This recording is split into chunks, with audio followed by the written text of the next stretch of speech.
ይስጥልን ውድ የቻናላችን ተከታታዮች እንኳን ወደ ዕለቱ መረጃዎች በደህና መጣችሁ። ዛሬም እንደተለመደው ትኩስ አስገራሚና ወሳኝ የሆኑ መረጃዎችን ይዘንላችሁ ቀርበናል። ኢትዮጵያ ከኤርትራ ጋር የቃላት ጦርነት ውስጥ እንደማትገባ አስታወቀች። የውጭ ጉዳይ ሚኒስትር ዶክተር ጌዲዮን ጢሞቴዎስ በሁለቱ ሀገራት መካከል ውጥረት እየጨመረ ቢመጣም የኢትዮጵያ መንግስት በኤርትራ ላይ የጦርነት አቋም እንደማይዝ አስታውቀዋል። ይህ መግለጫ ኤርትራ በቅርቡ ከ60 ዓመታት በታች የሆኑ ዜጎቿን ለውትድርና መጥራቷን ተከትሎ የመጣ ሲሆን ጠቅላይ ሚኒስትር አብይ አህመድ የባህር በር የማግኘት ፍላጎታቸውን ይፋ ማድረጋቸው በሁለቱ ሀገራት መካከል ውጥረትን አባብሶታል። በሌላ ዜና አሜሪካ በትግራይ ክልል የትጥቅ ማስፈታት ሂደቱ በአስቸኳይ እንዲነቃቃ አሳሰበች።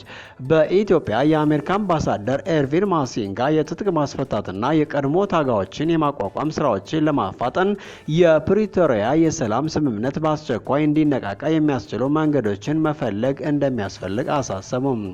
በመጨረሻም ዩክሬን የሩሲያ አየር ማረፊያዎችን መታች። ሩሲያም በከፍተኛ አየር ጥቃት ምላሽ ሰጠች። የዩክሬን ጦር ኃይሎች ሰኔ 6 2025 ምሽት ላይ በርካታ የሩሲያ የአየር ማረፊያዎችና ወታደራዊ ተቋማትን መጥተዋል። ይህ ጥቃት ሩሲያ በዩክሬን ላይ 452 ድሮኖችና 45 ሚሳይሎችን በመጠቀም በምላሹ ከፍተኛ ጥቃት መፈጸሟ በፊት የተከሰተ ሲሆን ካርኪቭ ከተማ ከጦርነቱ ወዲህ ከታዩት እጅግ ከባድ ጥቃቶች በአንዱ ተመታለች። በሌላ በኩል በሁለቱ ሀገራት መካከል በእስረኞች ልውውጥ ዙሪያ አለመግባባት ነግሷል። እነዚህና ሌሎች አጫጭር ዜናዎችን ይዘን ቀርበናል። አብራችን ቆዩም።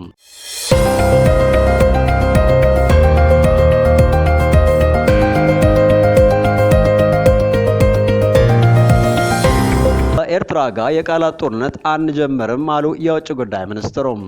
የውጭ ጉዳይ ሚኒስትር ዶክተር ጌዲዮን ጢሞቴዎስ በሁለቱ ሀገራት መካከል ውጥረት እየጨመረ ቢመጣም የኢትዮጵያ መንግስት በኤርትራ ላይ የጦርነት አቋም እንደማይዝ አስታወቀው። ከሌላኛው ወገን የሚመጣ ትንኮሳ ቢኖርም ከኤርትራ ጋር የቃላት ጦርነት ውስጥ አንገባም ሲሉ ሚኒስትሩ ሐሙስ ዕለት ለሕዝብ ተወካዮች ምክር ቤት የስራ አፈጻጸም ሪፖርት ባቀረቡበት ወቅት ለቀረበላቸው ጥያቄ ምላሽ ሰጥተዋል። ዶክተር ጌዲዮን አክለው ኢትዮጵያ ከጎረቤቶቿ ጋር ሰላማዊ ግንኙነት መፍጠሯና ማቆየቷ ምቾት የነሳቸውና ያስቆጫቸው ሀገራት አሉ ሲሉ ለምክር ቤት አባላት ተናግረዋል። በኢትዮጵያና በኤርትራ መካከል ያለው ግንኙነት ባለፉት ጥቂት ዓመታት መሻከሩ የሚታወስ ሲሆን በተለይም ከቅርብ ወራት ወዲህ የፌዴራል መንግስት የባህር በር የማግኘት ፍላጎቱን ይፋ ማድረጉን ተከትሎ ውጥረቱ በእጅጉ አይለዋል።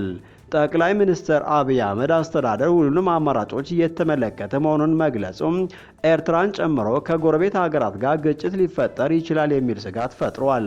ከዚህ ጋር በተያያዘ ኤርትራ ከ60 ዓመት በታች የሆኑ ዜጎቿን ለውትድርና መጥራት ወታደራዊ ቅስቀሳ መጀመሯ ይታወሳል። ይህ እርምጃ በታዛቢዎች ዘንድ ኢትዮጵያ ለምታሳየው የባህር በር ፍላጎትና ለምትሰጣቸው መግለጫዎች የሰጠ ምላሽ እንደሆነ ተተርጉሟል። የኤርትራ ባለስልጣናት የኢትዮጵያን የባህር በር ላይ ምኞት የተሳሳተ ሲል የገለጹ ሲሆን ይህ በሁለቱ ሀገራት መካከል ያለውን ጥልቅ የጥርጣሬ ስሜት ያሳያል። የዶክተር ጌዲዮን አስተያየት የመጣው የኤርትራ ፕሬዝዳንት ኢሳያስ አፈወርቂ ባለፈው ሳምንት ኢትዮጵያን ክልሉን ለማተራመስ እየሰራች ነው ሲሉ ከከሰሷቸው አወዛጋቢ ንግግር በኋላ ነው። ይህ የውጭ ጉዳይ ሚኒስትሩ አቋም የፓርላማ አባላትና የቀድሞ የውጭ ጉዳይ ሚኒስትር ባለስልጣን የሆኑት አምባሳደር ዲና ሙፍቲ ከዚህ ሳምንት ካሰፈሩት የአስተያየት ጽሑፍ ጋር በእጅጉ ይቃረናል። አምባሳደር ዲና በጽሑፋቸው ኤርትራ የፌዴራል መንግስትን የሚቃወሙ የትጥቅ ቡድኖችን እየደገፈች መሆኑን ገልጸው ከትግራይና ከአማራ ክልሎች የተውጣጡ ታጣቂዎችን በማስተባበር ኢትዮጵያን ለማተራመስ የተደራጀ ጥረት እየተደረገ ነው ሲሉ ከሰዋል። ይህ በእንዲህ እንዳለ አሜሪካ በትግራይ ክልል የትጥቅ ማስፈታት ሂደቱ በአስቸኳይ እንዲነቃቃ አሳሰበች። በኢትዮጵያ የአሜሪካ አምባሳደር ኤርቪን ማሲንጋ የትጥቅ ማስፈታትና የቀድሞ ታጋዮችን የማቋቋም ስራዎችን ለማፍጠን የፕሪቶሪያ የሰላም ስምምነት በአስቸኳይ እንዲነቃቃ የሚያስችል መንገዶችን መፈለግ እንደሚያስፈልግ አሳሰቡ። የፕሪቶሪያ የሰላም ስምምነት በሰሜን ኢትዮጵያ የነበረውን ጦርነት በማስቆምና እንደ ባንክ፣ አየር መንገድና ቴሌኮም ያሉ አገልግሎቶች እንደገና እንዲጀምሩ በማድረግ ትልቅ ለውጥ ማምጣቱ ይታወሳል። አምባሳደር ማሲንጋ ለኢትዮጵያ ዜና አገልግሎት በሰጡት ቃለ ምልልስ ስምምነቱ በአሰቃቂ ጦርነት የነበረውን የጦር መሳሪያ ድምፅ በማጥፋቱ ትልቅ ስራ መስራቱን አድንቀዋል። ይሁን እንጂ አምባሳደሩ በተደጋጋሚ ወደ ትግራይ ተጉዘው የነበረውን ሁኔታ መገምገማቸውንም ጠቅሰው አሁንም ድረስ በችግር ላይ ያሉ የተፈናቃዮች ዜጎች ወደ ቀያቸው እንዲመለሱ እንዲሁም የትጥቅ ማስፈታትና የማቋቋም ስራዎች እንዲከናወኑ የሰላም ስምምነቱ በአስቸኳይ መነቃቃት እንዳለበት አጽንኦት ሰጥተዋል። አምባሳደሩ ሲናገሩ ወደ ኋላ ሳይሆን ወደፊት መጓዝ እንደሚገባ ሁሉንም ወገኖች በሚገባ ይረዳሉ ሲሉ የአሜሪካን ጠንካራ አቋምን ይገልጻሉ። በተጨማሪም የቀድሞው የትግራይ ክልል ጊዜያዊ አስተዳደር መሪ አቶ ጌታቸው ረዳ በቅርቡ በሰጡት መግለጫ የፕሪቶሪያ ስምምነት አፈጻጸም የተፈናቀሉትን መልሶ ማቋቋምና የቀድሞ ታጋዮችን መልሶ ማደራጀት በእኛ የውስጥ ሽኩቻ ምክንያት እንቅፋት እንደገጠመው መግለጻቸው የሚታወስ ነው። በመጨረሻም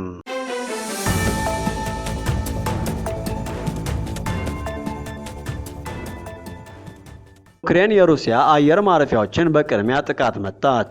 ሩሲያ ምላሽ ሰጠች። ስለ እስረኞች ልውውጥም አለመግባባት ነግሷል። የዩክሬን ጦር ኃይሎች ጠቅላይ ስታፍ እንደዘገበው የዩክሬን ኃይሎች ሰኔ 6 2025 ምሽት ላይ በርካታ የሩሲያ አየር ማረፊያዎችና ወታደራዊ ተቋማትን መትተዋል። ይህ ጥቃት ሩሲያ ከጦርነቱ እጅግ አደገኛ ከሆኑ የአየር ጥቃቶች አንዱን መፈጸሟን ከሰዓታት በፊት የተከሰተ ነው። የዩክሬን ጥቃቶች በሩሲያ የረጅም ርቀት ቦምብ አውሮፕላኖች መገኛ የሆኑትን እንደ ኤግልስ እና ዲያጊሎቭ ያሉ የአየር ማረፊያዎችን እንዲሁም በሩሲያ ኩርስክ ግዛት ውስጥ የሚገኙ የሎጂስቲክስ ቦታዎችን ኢላማ ያደረጉ ናቸው። ከጥቂቶቹ በኋላ ባለፉት ሰዓታት ውስጥ ሩሲያ በዩክሬን ላይ 452 ድሮኖችንና 45 ሚሳይሎችን በመጠቀም ጥቃት የሰነዘረ ሲሆን በዚህም ቢያንስ 5 ሰዎች ሲሞቱ 73 ሰዎች ቆስለዋል። ይህ ጥቃት በትልቁ ጦርነት ውስጥ ከተከሰቱ ትላልቅ ጥቃቶች አንዱ እንደሆነ ተዘግቧል። በሳራቪች ግዛት የሚገኝና ከዩክሬን የፊት መስመር 600 ኪሎ ሜትር ርቀት ላይ ርቆ የሚገኘው ኤግልቱ የአየር ማረፊያ ሩሲያ ቲዩ-95 ቲዩ-22 ኤም3 እና ቲዩ-160 ቦምብ አውሮፕላኖችን የሚያስተናግድ ነው። እነዚህ አውሮፕላኖች የዩክሬን ከተሞች በሚሳኤል ለማጥቃት በመደበኝነት ጥቅም ላይ ይውላል። የዩክሬን ጠቅላይ ስታፍ እንዳለው ኤግልቱ ላይ በተሰነዘረ ጥቃት ቢያንስ 3 የነዳጅ ማጠራቀሚያዎች ተመተው ትልቅ እሳት ተቀስቅሷል። ቀረጻዎችና የአካባቢው ዘገባዎች ከፍተኛ የእሳት ቃጠሎና በርካታ ፍንዳታዎች መከሰታቸውን አረጋግጧል። የሳራቶቭ ገዢ ሮማን ቡርሳጊን በአንድ ያልተገለጸ የኢንዱስትሪ ድርጅት ላይ እሳት እንደተነሳና በድሮኖችም የመኖሪያ ህንፃ ላይ ጉዳት እንደደረሰባቸው አምነናል። ሆኖም የሟቾች ቁጥር አልተገለጸም። በራያዛን ግዛት የሚገኝና የአየር ላይ ነዳጅ ማደያዎችና የቦምብ አውሮፕላኖች ታጅበው ተዋጊ ጀቶች መገኛ የሆነው ዲያጊሎቭ የአየር ማረፊያ ኢላማ ተደርገዋል። የዩክሬን ጠቅላይ ስታፍ በእሳት አደጋ የደረሰበትን ጉዳት መኖሩን፣ የሩሲያ አየር መከላከያ እርምጃዎችና ፍንዳታዎች መመዝገባቸውን ገልጸዋል። የጥቃት ውጤቶች አሁንም በመገምገም ላይ ናቸው። ዩክሬን በኩርስክ ግዛት ኩልባኪ አቅራቢያ የሚገኘውን ከሩሲያ 72ኛ ዲቪዥን 30ኛ ሞተራይዝድ ራፋኤል ከፍተኛ ጦር ጋር የተገናኘውን የሎጂስቲክስ ማዕከልም መምታቷን ተናግራለች። በሌላ በኩል የሩሲያ መከላከያ ሚኒስቴር እንዳለው ሰኔ 6 ምሽት ላይ በ12 የሩሲያ ክልሎችና በተያዘው ክራሚያን ውስጥ 174 የዩክሬን ድሮኖች ተመተው ወድቀዋል። የዩክሬን ጠቅላይ ስታፍ በሩሲያ ፌዴሬሽን በዩክሬን ላይ የሚፈጸም ወታደራዊ ጥቃት ሙሉ በሙሉ እስኪቆም ድረስ በወታደራዊ መሰረተ ልማቶች ላይ የሚሰነዘረው ጥቃት ይቀጥላል ብሏል። ሩሲያ በዩክሬን ሁለተኛዋ ትልቅ ከተማ የሆነችውን ካርኪቭ ቅዳሜ ማለዳ ላይ ከፍተኛ ጥቃት እንደተፈጸመባት ከንቲባዋ ተናግረዋል። በዚህም ቢያንስ 3 ሰዎች ሲሞቱ በደርዘኖች የሚቆጠሩ ሰዎች ቆስለዋል። ይህ የሆነው ሞስኮ በዩክሬን ላይ ከጦርነት ትላልቅ የአየር ጥቃቶች አንዱን ከፈጸመች ከአንዱ ሌሊት በኋላ ነው። ሩሲያ በቅርብ ቀናት ውስጥ በዩክሬን ላይ መጠነ ሰፊ ጥቃቶችን አድርጋለች። ይህ ደግሞ ኪየቭ በድሮኖች ባደረገችው ድፍረት የተሞላበት ዘመቻ የሞስኮውን ስትራቴጂካዊ ክሩዝ ሚሳኤል ተሸካሚዎች ከ1/3 በላይ ካወደመች በኋላ እንደ ምላሽ እየታየ ነው። ከሩሲያ ድንበር 30 ኪሎ ሜትር ርቀት ላይ የምትገኘው ሰሜናዊት ከተማ ካርኪቭ ቅዳሜ ቢያንስ በ40 ፍንዳታዎች እንደተቀጠቀጠች የከተማው ከንቲባ ኢርጎ ቴኮቭ በቴሌግራም ባሰፈሩ ጽሑፍ አስታውቀዋል።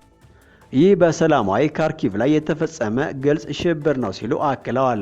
የአደጋ ጊዜ አገልግሎቶች ይፋ ያደረጉት ቪዲዮ በከተማዋ ደቡብ ምዕራብ ክፍል በሚገኘው ኦስኖቪያስኪ ወረዳ ውስጥ ባሉ ብዙ ፎቆች አፓርትመንት ህንፃ ላይ ትላልቅ እሳቶች ሲነዱ ይታያል። ቴሬኮቭ እንዳሉት በዚህ አካባቢ 2 ሰዎች ሞተዋል። በሰሜን በሚገኘው ኬርስኪቭ ወረዳ ውስጥ አንድ ቤት በመመታቱ አንድ ሰው ህይወቱ አልፏል። ይህ በእንዲህ እንዳለ ሩሲያ ዩክሬንን የጦር እስረኞች ልውውጥና የሞቱ ወታደሮችን አስክሬን ማስተላለፍን ያልተወሰነ ጊዜ በማስተላለፍ ከሰሰች። የክሬምሊን ረዳት ቭላድሚር ሜዲስኪ በቴሌግራም ላይ የዩክሬን ወገን አስክሬኖችን ማስተላለፍና የጦር እስረኞች ልውውጥ ባልተጠበቀ ሁኔታ ላልተወሰነ ጊዜ አዘገየ ብለዋል። በሆነ ምክንያት የድርድር ቡድናቸው ልውውጡ በሚካሄድበት ቦታ እንኳን አልታየም ነበር ሲሉ አክለዋል። ሜዴስኪ እንዳሉት ሩሲያ 640 የተጎዱ ከባድ ታካሚዎችና ወጣት የጦር እስረኞችን ለልውውጥ የሚሆን ዝርዝር ለዩክሬን መስጠቷን ተናግረዋል። በተጨማሪም ሩሲያ ከ6000 በላይ የዩክሬን ወታደሮችን አስክሬን ማዛወር መጀመሯን ሜዲስኪ ተናግረዋል። የመጀመሪያ 1212 የዩክሬን የጦር ኃይሎች ወታደሮች የቀዘቀዙ አስክሬኖች በቅዝቃዜ ማጓጓዣዎች ወደ ልውውጥ ቦታ ደርሰዋል። ቀሪዎቹም በመንገድ ላይ ናቸው ብለዋል።